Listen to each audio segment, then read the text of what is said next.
അബദ്ധത്തിൽ ഒരു പ്രാവശ്യം വാങ്ങിച്ചതാണ് കേട്ടോ പേസ്റ്റൽ ഷെയ്ഡ്സിലെ ഈ ബ്രഷ് പെൻസ്. അപ്പോൾ നമുക്ക് എങ്ങനെയെങ്കിലും യൂസ് ചെയ്യണ്ടേ, അതിന് വേണ്ടിയിട്ട് പിൻട്രസ്റ്റ് നോക്കിയെടുത്ത കിടിലനായിട്ടാണ് ഈ കാണുന്നത്. പിന്നെ സബ്സ്ക്രൈബേഴ്സും ഞാനുമായിട്ടുള്ള കണക്ഷൻ കുറച്ച് കുറവാണെന്ന് തോന്നിയത് കാരണം നാളെ മുതൽ നമ്മുടെ ചാനലിൽ വരെ നിങ്ങൾ കമൻറ്റ് ചെയ്യുന്ന ലെറ്റർ വെച്ചിട്ടുള്ള ആർട്ട് ആയിരിക്കുള്ളൂ.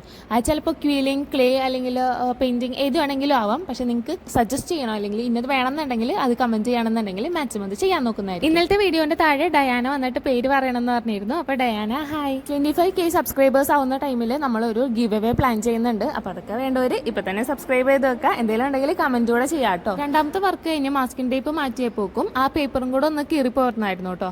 അങ്ങനെയുള്ള സമയത്താണ് നമ്മൾ പുതിയ പുതിയ ഐഡിയാസ് കണ്ടുപിടിക്കേണ്ടത്.